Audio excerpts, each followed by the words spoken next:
ఓ ఉద్ధవా, భక్తిని కూర్చి చెప్తాను విను. అంటే ఇంత ముందంతా భక్తి యోగం గురించి చెప్పాడు, కానీ మరలా భక్తి గురించి చెప్తున్నాడు. ఎందుకంటే ఇక్కడ మీరు ఒక విషయం గుర్తుపెట్టుకోండి.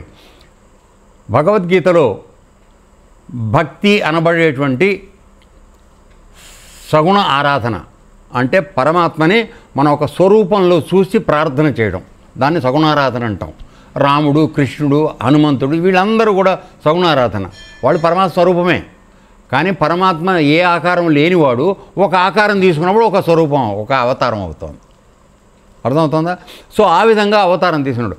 సో ఈ భక్తి అనేది మనందరికీ కూడా నిర్గుణమైనటువంటి పరమాత్మ అంటే అసలు ఏ రూపము నామము లేకుండా ఈ సృష్టి అంతా వ్యాపించి చిన్మయ రూపం అంటే ఎంత, పరమాణువులో కన్నా తక్కువ. అణు విచ్ఛేదం జరిగితే వచ్చేది పరమాణువు, దానికన్నా కూడా చిన్నదిగా ఉండి ఈ విశ్వమంతా వ్యాపించి ఉన్నటువంటి పరమాత్మని నీలో ఉన్నగా తెలుసుకోవడాన్ని అది నిర్గుణ ఉపాసన. అది ఈ ఆశ్రమంలో చెప్పబడుతోంది. అయితే ఇది చేస్తే అది చెయ్యొద్దని కాదు, అది చేస్తే ఇది చెయ్యొద్దని కాదు. నాణ్యానికి బొమ్మ బరుసులాగా రెండు ఉన్నాయి. పరమాత్మ రెండిట్లోనూ ఉన్నాడు, అన్నిట్లోనూ ఉన్నాడు. అర్థమైందా? కాబట్టి ఈ భక్తి అనే మార్గం ఏమిటంటే అందరికీ సులువైంది.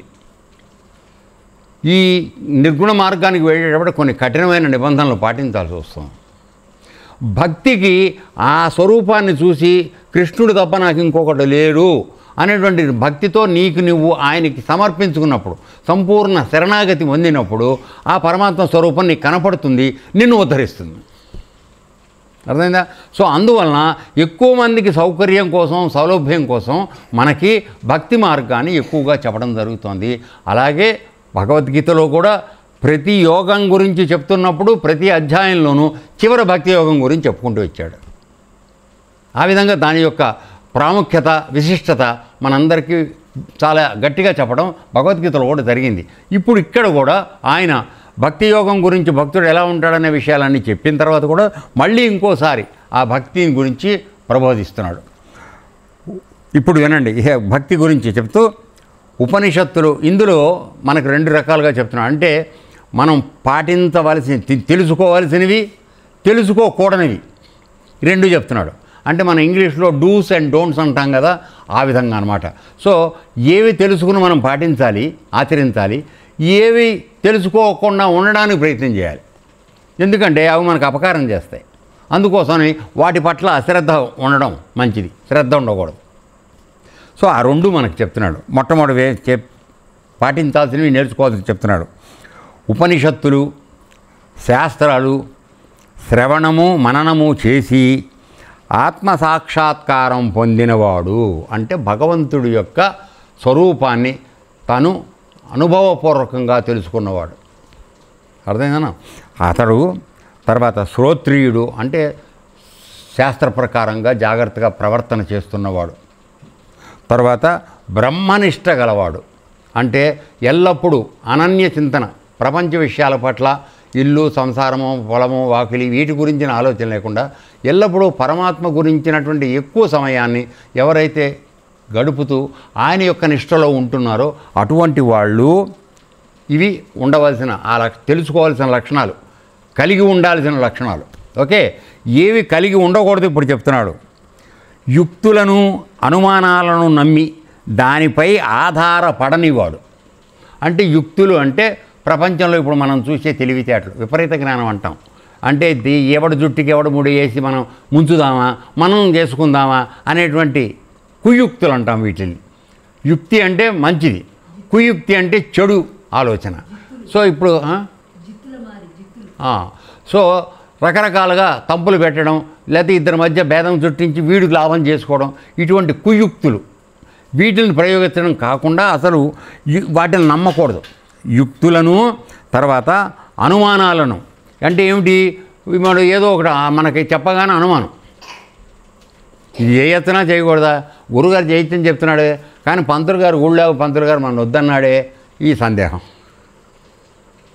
అప్పుడు ఏమవుతుంది, చెప్పిన గురువు మీద నమ్మకం లేకుండా అయిపోయాం మనం. అవునా కాదా? అది కరెక్ట్ కాదు. ఎందుకంటే తండ్రి, నేను ఒక మాట చెప్తా వినండి, మనం ఒకళ్ళు గురువుగానో లేక మనకి మంచి విషయం చెప్పేవాళ్ళుగానో మనం ఆయన అంగీకరించినప్పుడు ఆయన ఏం చెప్తే అది కళ్ళు మూసుకు చేయటం మన బాధ్యత. ఎందుకంటే ఆయన చెప్పిన దానిలో ఒకవేళ తప్పప్పులు ఉంటే ఆయనకి పడతాయి, నీకు పడవు. నువ్వు చెప్పింది చేశాను అంతే, దట్స్ ఆల్. దాని తప్పప్పులతో నాకు సంబంధం లేదు. అలా కాకుండా చెప్పిన ప్రతిదానికి నువ్వు అనుమానించడం మొదలెట్టావు అనుకో, అప్పుడు ఏమవుతాం? నా ఘాటుగా నా ఘాసుగా, ఆ గురువు చెప్పిన మాటకేమో మనం చేయాల్సిన పని చేయం, రెండింటికి చెందిన రేవడైపోతాం. సో ఆ విధమైనటువంటి రెండు గుర్రాల సవారీ పనికిరాదు. ఏదో ఒక మార్గం పెట్టుకో. నమ్ముతావా పూర్తిగా ఆయన దోవలో వెళ్ళిపో, నమ్మవంటావా ఆయనకు దూరంగా వెళ్ళిపో, నో ప్రాబ్లం. సో ఇక్కడ యుక్తులను అనుమానాలను నమ్మి దానిపై ఆధారం పడనివాడు, అంటే ఇవన్నీ ఉన్నాయి చూస్తున్నాడు కానీ ఏనాడు వాటి మీద ఆధారపడలే, అంటే ఆ యుక్తులు ప్రయోగించి ప్రపంచాన్ని ముంచుదామనే ఆలోచనలో లేడు. ఓకే, చేయకూడని పని. తర్వాత రెండోది, కేవలం పరోక్ష జ్ఞాని కానివాడు. అంటే ఏమిటి పరోక్ష జ్ఞానం అంటే? చెప్పాను ఏమిటి అంటే, ఇప్పుడు ఈ ప్రవచనాలు వింటున్నారు ఏనా, అలాగే టీవీలో చూస్తున్నారు, లేకపోతే శాస్త్రం మీరు చదువుతున్నారు, పుస్తకాలు చదువుతున్నారు, ఇంకొక చోట ఏదో చేస్తున్నారు, ఇవన్నీ కూడా పరోక్ష జ్ఞానం అంటారు దీన్ని. అంటే ఏమిటి? మన లోపల నుంచి కాకుండా బయట నుంచి పొందినటువంటి జ్ఞానం పరోక్ష జ్ఞానం. ఓ గురువుగారు చెప్తుంటే విన్నాం, సో అది మనకు తెలియని విషయమే, తెలుసుకుంటున్నాం, దీనివల్ల మనకు ఒక జ్ఞానం ఏర్పడుతుంది. ఏం తండ్రి? అయితే ఎప్పుడైతే నేను గురువుగారు చెప్తూ మామూలుగా మామిడి పండు ఇట్లా ఎర్రగా ఉంటుంది, పుట్టినప్పుడు పచ్చగా ఉంటుంది, తర్వాత పసుపు పచ్చగా అవుతుంది, పండు అయిన తర్వాత తీయగా ఉంటుందిరా, అది ఇదని నీకు రోజు క్లాసులో చెప్పాడు. ఇది జ్ఞానం. విజ్ఞానం అనేటప్పటికీ నీకు తీసుకొచ్చి క్లాసులో ఒక పండు ఇచ్చి నీ చేత తినమన్నాం. సో విన్నదానికి నువ్వు తినదానికి తేడా ఉందా లేదా? ఏనన్నా? సో యాక్చువల్గా తిన్నప్పుడు నీకు కలిగే అనుభవం ఏదైతుందో అది విజ్ఞానం. అంటే దాన్ని నువ్వు సొంతంగా పొందుతున్నావు. ఇది ఎవరో చెప్తే ఒక అభిప్రాయాన్ని ఏర్పరచుకుంటున్నావు. అర్థమైందా? అందుకని అన్నమాచార్యుడు ఏం చెప్తాడంటే, పరమయోగీశ్వరుల పద్ధతి ఇది ధరణిలో వివేకులు తలపోసుకొనుట, పరమయోగీశ్వరుల పద్ధతి మొదల ఆత్మజ్ఞానము తెలిసి పిమ్మట హృదయములో హరి నెరుగుట. చూసారా, జ్ఞానాన్ని నువ్వు బయట ఎక్కడి నుంచైనా వినొచ్చు, కానీ హృదయములో హరి నెరుగుట అంటే సొంతంగా నీ అనుభవం ప్రకారం నెరుగుట. ఉదుటైన ఇంద్రియాలు ఒడిసి వంచుకొనుట, మన అక్కడికి లాగే కళ్ళు చెవి ముక్కు ఇవి చెప్పేది వినను అని మొండికేసి వాటిని తోవలోకి తెచ్చుకున్నవాడు. కుడిసి తన లోపలి మనసు లోపలి కోరికలు వదులుట, నీ మనసులో కోరికలు లేకుండా, ఇది పరమయోగులు చేయవలసినటువంటి పని అని అన్నమాచార్యుడు చెప్తున్నాడు. ఏనా?